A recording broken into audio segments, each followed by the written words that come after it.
Alright, so today I'm making a video about acquiring languages. Recently I wrote a blog post about the same topic, so this video is meant to go along with that blog post. Alright, so let's talk about the best way to learn a language. According to the comprehensible input hypothesis, the best way to learn a language is to focus on comprehensible input. So what does comprehensible input mean? To understand what comprehensible input is, first let's talk about input versus output. Input is when you listen to something or when you read something. Output is when you produce a language, so it's when you're speaking or you're writing. Comprehensible input refers to input that you mostly understand. So if there's input coming in, like you're listening to something but you're reading it, but you barely understand it, then that doesn't qualify as comprehensible input, although it is input. Another distinction to make is when input is comprehensible versus when you understand every single word that's being used in the input. For input to be comprehensible, it's not necessary for every single word to be understood. There are a few ways by which we can know what's being communicated without necessarily knowing how it's being communicated, i.e. without knowing every single word and their definitions that's being used. How is that possible? Okay, so I've got three reasons here. One, we can understand what's being communicated and we can comprehend it based off the body language and facial expressions of the person who is speaking. Two, pictures and videos. If there are pictures or videos accompanying the input, that's going to aid in the comprehension. So you might have never heard a certain word before, but because the picture of that word is there, you understand the definition immediately. And three, prior knowledge. If you read something or you watch something or you listen to something that you're already familiar with in your native language that's been translated into your target language, it's going to be more comprehensible than otherwise. For example, if there's a book I like and it's been translated into my target language and I read it, that's going to be more comprehensible because I already know much of the story and I already know what they're going to explain. They're just explaining it in a different language. Much more comprehensible than if I was starting with a resource that I wasn't familiar with. Okay, so what makes optimal comprehensible input? So what is the criteria for optimal input? Okay, so firstly, it needs to be comprehensible, which I've already mentioned. Secondly, it needs to be compelling, which means it needs to be interesting and engaging. And three, it needs to be slightly difficult. So it can't be too difficult that you barely understand anything, but it can't be too easy that you already know everything. Okay, so a natural question that arises when hearing about this theory is that shouldn't we be practicing speaking and writing at the same time as consuming input? So according to the theory, output is a consequence of input. So the more comprehensible input we consume, the better we're going to get at naturally speaking and writing.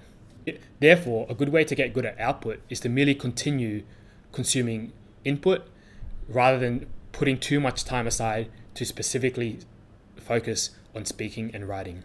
The results at speaking and writing won't be immediate at first, rather they'll be lagging, but then there will be a lagging consequence of the input that you've been consuming. So what does this mean in practice? It means finding input that's comprehensible for you, that's compelling to you, and that's at the right level for you. So from experience, I have three strategies for finding comprehensible input. The first one is to find a tutor. If you find the right tutor, they'll be able to teach you using comprehensible input because they'll speak at the right level only in the target language, but they'll be skilled enough to make you understand using body language, facial expressions, or they may even use diagrams and pictures. Before starting a trial lesson with a tutor, this is an example of a message I might send them. I tell them that I'm new to the language, I'm starting from scratch, and that I'm looking for a teacher who can explain things to me only using the target language.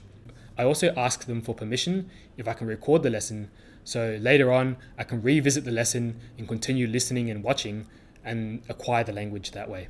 This is especially important for languages where there's not much comprehensible input available. So for example, I'm learning Hindi, but if you search Hindi for comprehensible input videos, there's not much good content there. Speaking of YouTube, so depending on the language, YouTube might be a good source of comprehensible input. So for not for Hindi. So for Mandarin and for French, I found two pretty good channels where they intentionally teach using comprehensible input, and the videos are very basic, but then the teachers are very skilled and you can just understand what they're saying and gradually acquire the language that way. And the third source, which I've sort of already alluded to, is by using content that I'm already familiar with. So And this is more of a strategy for languages that I think I'm already intermediate at. So for example, with the Vietnamese, I'll look for translations of my favorite books, and I'll listen to them whilst listening to the audiobook at the same time. And that would be my source of input. So the last question is, should I always be using comprehensible input? So even though comprehensible input is optimal, there are a few other factors that determine how your study program should be.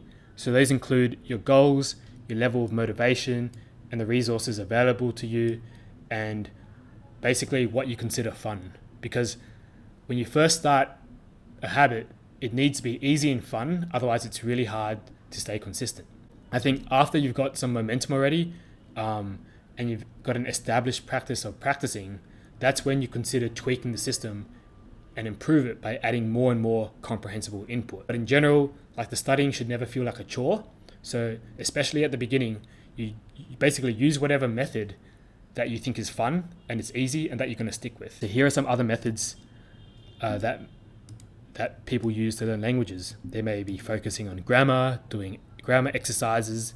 They may be using flashcards, so using an app like Anki. You could consult a dictionary to look at vocabulary of different words that you want to understand. You could put phrases into flashcards, or you could hire an online tutor and practice speaking with them. Cool. So in summary, I think comprehensible input is the most important factor for learning a language, for acquiring a language. The more comprehensible input, the better.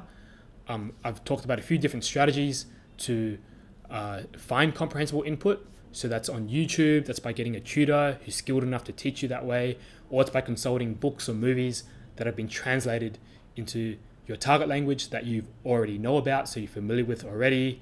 But at the end of the day, we need to make the practice program fun and enjoyable, so we'll practice consistently. So basically, you need a balance between the most optimal study method and the methods that are easy and are fun, especially at the beginning when you're starting a habit. Anyway, hope you enjoyed the video. Any comments, let me know, and I'll also link the blog post below as well.